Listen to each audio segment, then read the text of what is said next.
નમસ્કાર, આપનું સ્વાગત છે BS9 ટીવી ન્યૂઝ ઉપર અને હું છું આપની સાથે કાજલ સુવા।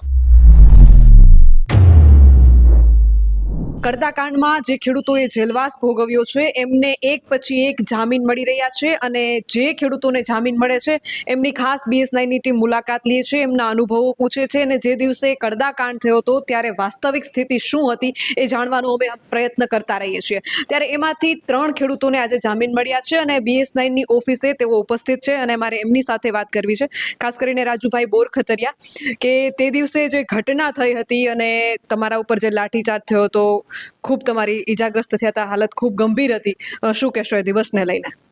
ચોક્કસ એ દિવસ તો ખરેખર યાદ કરવા લાયક છે, પણ ચોક્કસપણે એક આનંદ છે, એક ઉત્સાહ છે કે ગુજરાતની અંદર, સમગ્ર ગુજરાતમાં કડદા પ્રથાને નાબૂદ કરવા, જે માર્કેટિંગ યાર્ડની અંદર કડદા પ્રથા થઈ હતી એને નાબૂદ કરવામાં અમે સક્સેસ ગયા છે। અમારા માનનીય હતા રાજુભાઈ કરપડા, પ્રવીણભાઈ રામ અને ખેડૂતો એ જે એક જહેમત ઉઠાવી અને જે જેલની અંદર પણ જેને યાતનાઓ ભોગવી છે, અમે ખુદ જ્યારે શાંતિપૂર્ણ રીતે અમે સભાને સંબોધી કરી રહ્યા હતા, એક કાર્યક્રમ ચાલી રહ્યો હતો ગાંધી ચિંધ્યા માર્ગે, ત્યારે જે કંઈ પણ બન્યું એક અચાનક, અને એની અંદર પોલીસે અમારી ઉપર કોઈ રહેમ નથી રાખી। આપ સૌએ જોયું હશે કે જ્યારે એ ઘટના બની ત્યારે જે મારી ઉપર લાઠીચાર્જ થયો, અમે તો ઠીક છે, પણ ખેડૂતો તો ઠીક, ત્યાં નાની નાની દીકરીઓ 5-7 વર્ષની 8 વર્ષની, મારી ખુદ પોતાની 7 વર્ષની દીકરી છે, જ્યારે દીકરીઓ ઉપર લાઠીચાર્જ થયો હતો ત્યારે અમારી આંખમાં આંસુ આવી રહ્યા હતા, અમે જોઈ નતા શકતા ત્યારે એને બચાવવા કે શું કરવું કે માર ખાવો, પણ અમે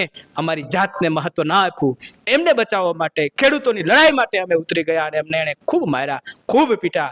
અમારી ઉપર તો જે અત્યાચાર થયો છે, માથા ઉપર પણ એણે પ્રહારો કર્યા, એણે પોતાની તમામ હદો વટાવીને પોલીસે અમારી ઉપર અત્યાચાર કર્યો છે અને છતાં પણ અમે ડગા નહીં। અમારા ખેડૂતો પણ જ્યારે જેલવાસની અંદર, એક ખેડૂત ક્યારે હિંમત નથી હારી, આજે પણ પ્રવીણભાઈ રામ, રાજુભાઈ કરપડા જેલની અંદર છે, અપેક્ષા રાખીએ કે વહેલી તકે એમને જામીન મુક્ત થાય અને કિસાનોનું કામ કરે, અમે ડરશું નહીં। ચોક્કસ એક વાત કહી બેન કે અમે બાર વાળા છીએ કે જબ આપ હમે જેલ में ले जाएंगे, हम बार બહાર निकलेंगे। એટલા માટે કહીશ કે જ્યારે હું અટક થયો હતો ત્યારે 12 તારીખ હતી અને આજે પણ 12/2025 છે, એટલે કે અમે બાર ખેડૂતો માટે લડતા રહીશું, બહાર આવશું અને ખેડૂતોનો અવાજ બનીને આગળ આવશું। રાજુભાઈ, તમે વાત કરી છે કે બાર લડવાના છીએ, બાર ખેડૂતો માટે આગળ આવશું, પરંતુ મીડિયામાં અને ક્યાંક ને ક્યાંક તમારા ઉપર પણ આક્ષેપો થયા હતા, તમારા ચહેરા ઉપર રૂમાલ બાંધેલો હતો, તમે પથ્થરમારો કર્યો, એવા આક્ષેપો થયા હતા, શું કહેશો એના વિશે? ચોક્કસ બેન, કે જ્યારે પોલીસે સંપૂર્ણ નિર્દયતા, પોતાની જે માનવતાને નેવે મૂકીને જ્યારે કામ કરી રહ્યા હતા કે ખેડૂતોને મારો, લાઠીચાર્જ કરો, ટીયર ગેસ છોડો, ત્યારે અંધાધૂંધ ટીયર ગેસની જે હાલત હતી એ અમે જ્યારે મહેસૂસ કરી ત્યારે અમારા શ્વાસોશ્વાસની ક્રિયાઓ બંધ થઈ ગઈ હતી। ત્યારે અમે અમારી જાતને બચાવવા માટે, એ ટીયર ગેસ શ્વાસની અંદર ન જાય એટલા માટે મેં મોઢે રૂમાલ બાંધ્યો હતો અને ત્યારે અમે અમારા અસ્તિત્વને બચાવવા માટે લડાઈ કરી રહ્યા હતા। અને અમે એટલું પણ જાણતા હતા કે જ્યારે કોઈ પણ પરિસ્થિતિ આવે ત્યારે પોલીસને આપણે બોલાવીએ છીએ, પોલીસનો સહારો લઈએ છીએ, ત્યારે અમે પોલીસ ઉપર અમે કોઈ પણ એવો અત્યાચાર કે કોઈ પણ પેલું થાય એ અમે કરવા માંગતા નહોતા, પણ જ્યારે અમારા જાતને બચાવવા માટે અમે રૂમાલ બાંધ્યો હતો, જ્યારે એના જે પણ કોઈ હોય એ સદંતર જૂઠા છે, પોતાની જાતને બચાવવા માટે જે કોઈ પણ કંઈ કરે છે એ એની મામલો છે। પથ્થરમારાનો આક્ષેપ હતો, શું તમે પથ્થર હાથમાં લીધો હતો? એક પણ પથ્થર હાથમાં તો હું, પણ જ્યાં જે ઘટના બની એ ઘટનાના સંદર્ભમાં ક્યાંય અમારું એક પણ એવિડન્સ લાવીને બતાવે કે અમે પથ્થર માર્યો, તો એ જે કે એ કરવા માટે તૈયાર છે। એક ખેડૂત અમારો કહે છે, જે પથ્થર મારવા વાળા હતા, જે કરવા વાળા હતા, જેણે આ જે એક એમ કહેવાય કે જે એક કહેવાય કે એક નિમ્ન કક્ષાનું જેણે કૃત્ય કર્યું છે, એ જે કોઈ પણ લોકો હતા, એ આપણે XYZ એમાં નથી પડવું, કોણે કરાવ્યું છે, કયા હેતુથી કરાવ્યું છે, અમે ચોક્કસ બધું જાણીએ છીએ, પણ એ વસ્તુમાં નથી પડવું। તમે જ્યારે મને પ્રશ્ન પૂછો છે ત્યારે ચોક્કસ એટલું કહીશ કે એક પણ જે ઘટના બની એમાં એક પણ એવિડન્સ તો શું, પણ ક્યાંય અમારો વિડીયોમાં પણ અમારો એક ખેડૂત ના આવે ને અમે કોઈ ના આવે। રાજુભાઈ, ખાસ એક પ્રશ્ન એ પૂછવો છે મારે, બોટાદ અને તમારું જે ગામ છે માણાવદરની બાજુમાં મટિયાણા, આ બંને વચ્ચે ખૂબ વધારે ડિસ્ટન્સ છે, ઓચિંતાનું મટિયાણાથી બોટાદ પહોંચવું એ ઓચિંતાની વાત તો ન હોય, તો તમને ક્યારે ખબર પડી કે મહાપંચાયત થવાની છે અને શું તમને કોઈનું આમંત્રણ હતું કે તમે તમારી રીતે આવ્યા હતા? બેન, ખેડૂતો માટે સપનું આવે ને તો પણ અમે આજે હું 62 દિવસ જેલ ભોગવીને આવ્યો છું, અને જેલની યાતનાઓ ભોગવી છે, પણ ખેડૂતો માટેની લડાઈનું સપનું આવશે ને, અને અમારા નેતાઓને અમારું કોઈ પણ ક્યારે કહેશે ને ક્યારે પણ હશે ત્યારે અમે એની સાથે લડવા માટે તૈયાર છીએ. અને જે આપ સૌ જાણો છો કે સોશિયલ મીડિયાના માધ્યમથી જે કંઈ પણ વાત થઈ હતી અને જાણ થઈ હતી, અમે લોકો ત્યાં હતા અને ખેડૂતો માટે આજે નહીં, ચેલેન્જથી કહીએ છે, છાતી ઠોકીને કહીએ છીએ કે ખેડૂતો માટે જ્યારે જ્યારે પણ હાકલ પડશે ત્યારે અમે તૈયાર હશું. એ ચાહે અમારા જીવની પણ બાજી લગાવવાની હશે તો પણ અમે ખેડૂતો માટે લડશું. મારો પ્રશ્ન એ છે કે તમને ક્યારે ખબર પડી કે મહાપંચાયત થવાની છે? કારણ કે પહેલા તો આયોજન એવું હતું કે બોટાદ માર્કેટિંગ યાર્ડમાં થવાનું છે, પછી જગ્યા અચાનક બદલી ગઈ હતી. તો શું તમને રાજુભાઈ કે પ્રવીણભાઈ દ્વારા આમંત્રણ હતું, તમારી રીતે આવ્યા, તમને ખબર ક્યારે પડી કે મહાપંચાયત થવાની છે ને હળદળમાં જ થવાની છે? જી, કોઈ પણ એવું આયોજન હતું નહીં. સોશિયલ મીડિયાના માધ્યમથી આપ સૌ જાણો છો કે સોશિયલ મીડિયાના માધ્યમથી અનગિનત લોકોએ મહાપંચાયતની વાત કરી હતી. અમે એક નહીં ને તો હજારો માણસો આવ્યા હતા અને ખેડૂતો પોતાના હક માટે આવ્યા હતા. ગુજરાતનો ખેડૂત છું હું. ગુજરાતની કોઈ પણ જગ્યાએ, ગુજરાત નહીં ભારતની કોઈ પણ જગ્યાએ જ્યારે જ્યારે આવી ખબર પડશે, આવો મેસેજ મળશે ત્યારે અમે ચોક્કસ જશું. તમને કેવી ઈજા થઈ હતી? ઈજા તો ખૂબ ઈજા થઈ હતી. મારા બંને હાથની અંદર ફ્રેક્ચર થયું, માથાની અંદર પણ 3 ટાંકા આવ્યા હતા, અને બાકીના જે એણે પ્રહારો કરવાના હતા એ તો કદાચ એની ગણતરી કોઈ થઈ શકે તેમ જ નથી. તમારા ઈજાઓના વિડિયા, તમારા ઉપર જે લાઠીચાર્જ થયો, કદાચ તમને ખ્યાલ નહીં હોય પણ સોશિયલ મીડિયામાં ખૂબ વાયરલ થયા છે અને અનેક ખેડૂતોના લાઠીચાર્જના વિડિયા પણ વાયરલ થયા છે. એના વિશે શું કહેશો? ચોક્કસ, જે વિડીયાઓ વાયરલ થયા છે, જે લાઠીચાર્જ કર્યો છે એ નિર્દયતાથી કર્યો છે. એને પોલીસનું કામ છે કે શાંતિ અને વ્યવસ્થા બનાવી રાખવાનું. એક અપીલ થઈ રહી હતી ત્યાંના તમામ લોકો દ્વારા કે કોઈ પણ જાતનું કંઈ કરવાનું નથી, છતાં પણ પોલીસે જ પોતાના કોકને ઊભા કરીને ક્યાંક પથ્થરમારો ફેંકાવ્યો હોય કે જે કંઈ પણ થયું હોય એ કરી, અને જ્યાં એકદમ એમ કહેવાય કે ખેડૂતોને બિચારાને લાઠીચાર્જ કર્યો, અમારી ઉપર પણ લાઠીચાર્જ કર્યો, અમને જાનથી મારી નાખવા ઉપર કેમ જાણે આવી ગયો. જ્યારે હું તો એક વખત પડીને નીચે, તમે આપ જોયું હશે વિડીયાની અંદર, જ્યારે અરજ કરતો હતો કે રહેવા દો ભાઈ, ત્યારે એમ કહેતો ના, એને તો પતાવી દેવો છે. એટલે શું આ બધાને મારી નાખવા માટે આવ્યા છો તમે? ચોક્કસપણે પોલીસ ઉપર હું આક્ષેપ કરીશ. પોલીસ ઉપર હું ચોક્કસ કહીશ કે તમે જે કર્યું છે એ ખરેખર એક નિંદનીય કૃત્ય છે.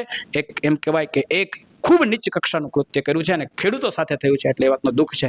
મારી ઉપર પ્રહાર કદાચ આજે નહીં, ગમે ત્યારે કરવા હોય ત્યારે કરી લેજો, પણ નિર્દોષ ખેડૂતોને તમે જે માર્યા છે ને, એ તમારે એનો બદલો ચૂકવવો પડશે અને એનું ખૂબ દુઃખ છે.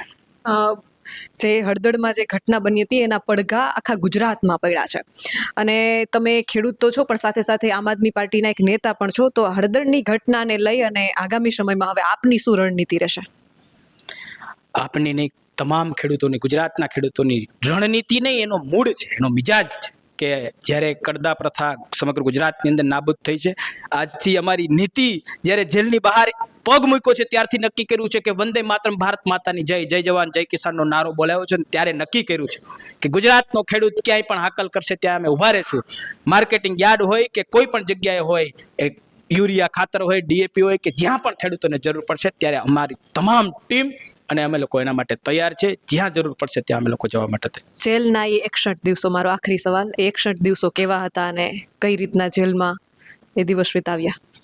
બેન, જેલ તો જેલ છે, પણ આપણે કહીએ કે જેલની અંદર તમે આમ જોઈએ કે એક તમારી વિચારની જે ગતિ જે ક્ષીણ થઈ જાય છે, તમે વિચારી ન શકો. બીજા નંબરમાં આપ સૌ જાણો છો કે રાજકોટ જેલની અંદર જે વાતાવરણ છે, જે વલણ છે સ્ટ્રીક, એની અંદર પણ અમે ખૂબ કઠિનાઈઓ ભોગવી છે અને યાતનાઓ ભોગવીને આવ્યા છે. પણ ચોક્કસ અમે કોઈ ખરાબ કામ કરીને નહીં, અમે તો ખેડૂતોના હક માટે, અમારા હક માટે, અમારી લડાઈ માટે અને ખેડૂતોને કંઈક આપવા માટે ગયા હતા. તો એ કોઈ એક લેશ માત્ર પણ અફસોસ નથી. અને આ જેલના દિવાલો, આ જેલના સળિયાઓ અમને ક્યારેય નહીં રોકી શકે. કે અમારી નજર એવી નથી કે અમે એનાથી નિરાશ થયા છે. અમને ઉત્સાહ છે, આનંદ છે વાતનો કે આજે અમે સમગ્ર ગુજરાતની અંદર જે માર્કેટિંગ યાર્ડની અંદર કડદા પ્રથા જે ચાલી રહી છે એને નાબૂદ કરવામાં સક્સેસ ગયા છે. ખેડૂતો જેલમાં હતા એટલે કદાચ એમને ખ્યાલ નહીં હોય કે કડદા પ્રથાને લઈને જે વાત કરી રહ્યા છે, પરંતુ હજુય ખેડૂતો આક્ષેપો કરે છે કે બોટાદ માર્કેટિંગ યાર્ડમાં હજુય કડદો થાય છે. તંત્ર દ્વારા પરિપત્ર બહાર પાડી અને જાહેરનામું પણ બહાર પાડવામાં આવ્યું છે કે કડદો હવેથી નાબૂદ. એનો મતલબ એમ કે સ્વીકારે છે કે વેપારીઓ કડદો આજ દિવસ સુધી કરતા હતા. અને બીજો મહત્વનો મુદ્દો જે ગઈકાલે ખેડૂતોને મળી છું, એમાંથી એક ખેડૂતનો એવો સૂર હતો કે બેન, અમે એટલા દિવસ જેલવાસ ભોગવ્યો છે ખેડૂતોએ, તો પછી વેપારીઓ એટલા દિવસથી કડદો કરતા હતા, તો એમને કેમ એક દિવસે જેલમાં ન રાખવામાં આવ્યા? એમના ઉપર કોઈ કેમ એક્શન લેવામાં ન આવ્યું? એના વિશે શું કહેશો? બેન નમસ્કાર. આજે ખેડૂત આંદોલનમાં અને જે કડદાકાંડને હળદરની જે ઘટના બની એમાં 60 દિવસ અમે જેલ કાપીને આવ્યા છીએ. અમને સર્વને આનંદ છે કે ખેડૂતો માટે અમે લડી રહ્યા હતા અને ખેડૂતો માટે જેલમાં જવાનું થયું. અમે બેન અમારી ઓળખાણ, હું ગીરમાંથી આવું છું, અમારી ઓળખાણ આ છે. હાવજુને ક્યારેય કેદ ન કરી શકાય, એ બહાર નીકળે છે. એટલે કહેવા એટલા માટે માંગીએ છીએ કે આ 52 દિવસ 60 દિવસમાં ઘણા પ્રશ્નો આવ્યા, જેલમાં ઘણી અમારી સાથે દુર્વ્યવહાર કરવામાં આવ્યા.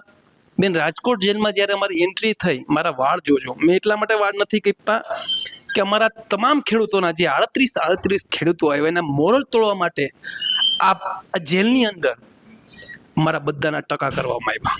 એ વાતનું અમને ખૂબ દુઃખ છે. બધા જ ખેડૂતો બધા આળસ બેન વાતને સમજો.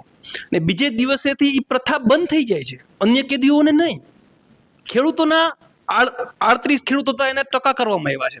નાના નાના વાળ અત્યારે તો 1 મહિનો થયો એટલે મારા વાળ મોટા થયા છે. મેં કાપ્યા નથી વાળ, કે જનતાને બતાવવા માટે અને લોકોને બતાવવા માટે. પણ અમે માનનીય અરવિંદ કેજરીવાલજીના સૈનિકો છીએ. અમારું લીડરશિપ રાજુભાઈ કરપડા, પ્રવીણભાઈ રામ અને ગોપાલભાઈ ઇટાલિયા અને ઈશુદાનભાઈ ગઢવીના માર્ગદર્શન હેઠળ અમે આમ આદમી પાર્ટીના સૈનિકો છીએ.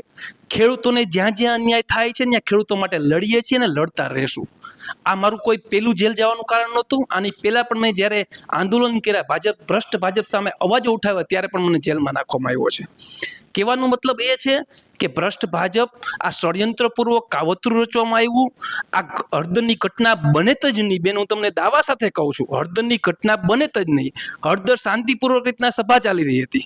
પોલીસ ત્યાં 2 વખત આવે છે, શાંતિપૂર્વકથી પોલીસ જતી રહી છે, પાછી પોલીસ આવે છે અને સીધું આવીને ટીયર ગેસ અને લાઠીચાર્જ કરવાનું ચાલુ કરે છે. આ પથ્થરો જેને માર્યા છે, એક પણ એવિડન્સ પોલીસ નથી આપી કે જે 85 જણા છે કે એને પથ્થરો માર્યા છે, એક પણ કોર્ટમાં રજૂ નથી કરી શકી. પથ્થરો મારવાવાળા હું છાતી ઠોકીને કહું છું કે બીજા હતા, જે વિડીયોમાં દેખાય છે, જે જેલમાં નહોતા.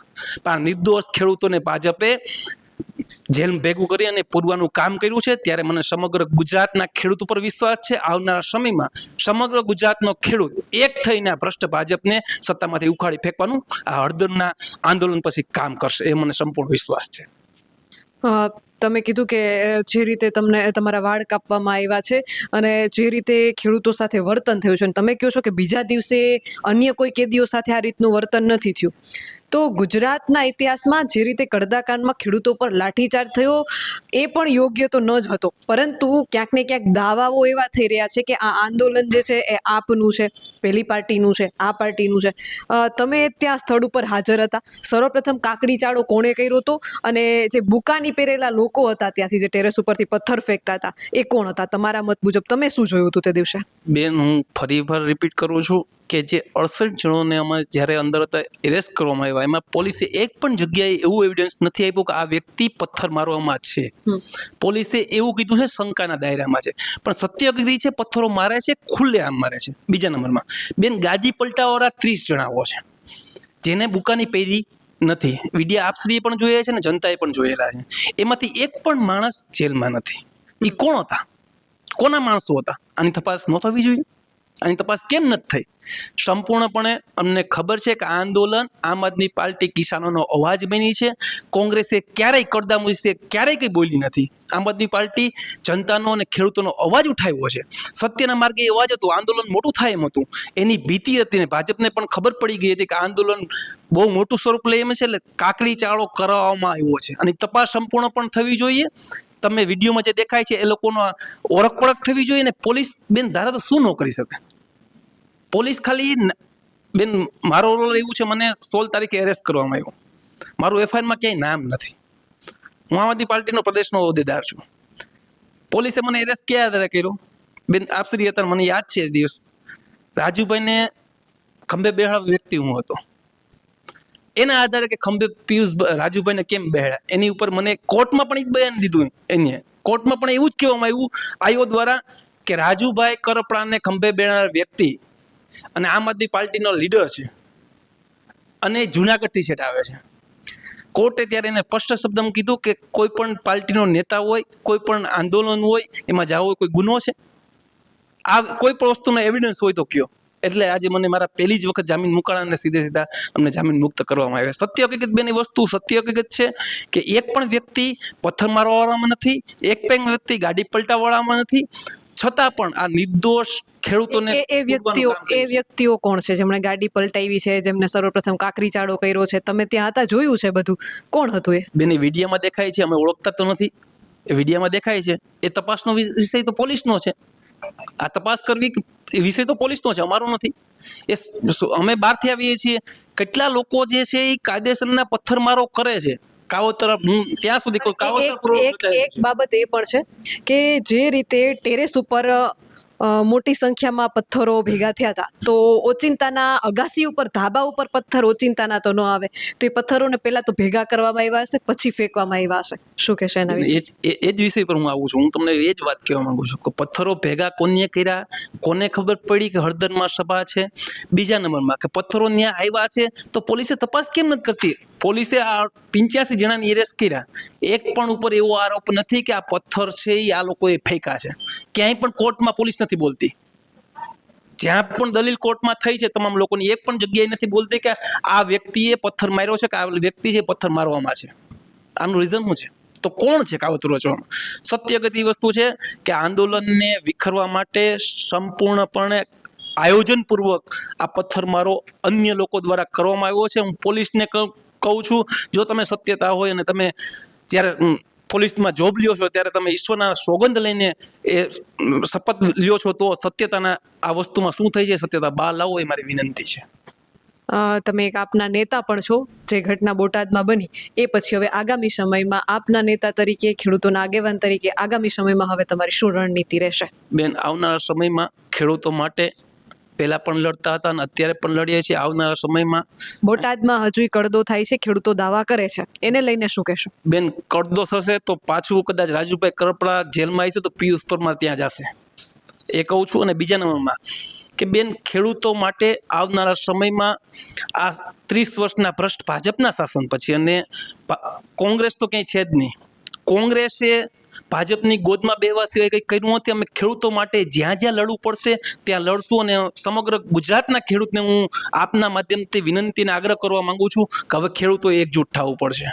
કોઈ પાર્ટીના નામે નહીં, પણ પોતાના હક માટે ખેડૂતો એકજૂટ થાય તો કોઈ પણ સત્તાઓ હોય છે ડગીમગી જાય છે. અને આ ખેડૂતો આ સત્તાને ડગમગાવશે, અમને સંપૂર્ણ વિશ્વાસ છે. આપ ખેડૂત છો, તમારું નામ અને તમારું ગામ મને સર્વપ્રથમ તો જણાવો. મારું ગામ ખાટડી, તાલુકો મૂળી, જિલ્લો સુરેન્દ્રનગર. મારું નામ દેકાવાડિયા વાહણભાઈ ધનજીભાઈ. તમારા ગામના ખેડૂતો તમારા સન્માન માટે મોટી સંખ્યામાં ગામમાં તમારી રાહ જોઈને બેઠા છે. જ્યાં સુધી મને ખબર મળી છે ત્યાં સુધી ખેડૂતો માટે લડ્યા છો, એક ખેડૂત છો, અને હજારો ખેડૂતોની નજરમાં, લાખો ખેડૂતોની નજરમાં આજે તમે હીરો બની ગયા છો કે ખેડૂતોને કામ આવ્યા છો. ગામના લોકો, તમે ગામમાં પહોંચો એ પહેલા તમારો વિડીયો કદાચ તમારા ગામના લોકો સુધી પહોંચી જશે. શું કહેશો તમારા ગામના લોકોને?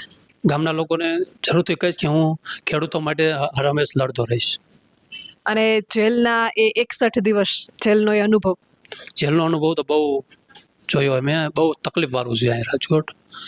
ખીચડીની અંદર મોટા કાંકરા આવે એને ગળી જ જવાનું, ચાવવાની ખીચડી જરાય નહીં. આ રીતનું બહુ વર્તન આપણને બહુ હેરાન કરે અંદર. શું જમવાનું શું મળતું? જમવામાં રોટલી 2 જણાને ખ્યાચો ત્યાં તૂટે એવી રોટલી અને દાળ ભાત આવે, ગળી જવાનું, ચાવવાનું નહીં.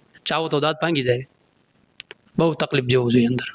અને જે રીતે પિયુષભાઈએ વાત કરી છે વાળ કાપવાને લઈને, તો શું ખેડૂતોના એવી રીતે વાળ કાપવામાં આવ્યા હતા? હા, અમારા બધા રાજુભાઈ અમારા બધાને ટકા જ કરી નાખ્યા અંદર. આ ખેડૂતોને મળ્યા છીએ અને વારંવાર જે ખેડૂતોને જામીન મળી રહ્યા છે એ બધાયનો અવાજ સાંભળવાનો પ્રયત્ન કરીએ છીએ. અને હજુ જે ખેડૂતો જેલમાં છે એમને પણ વહેલી તકે જામીન મળી જાય એવું ખેડૂતો આજીજી કરી રહ્યા છે. કેમેરામેન રાજેશ આહિર સાથે હું કાજલ સુવા, BS9 TV ન્યૂઝ, રાજકોટ.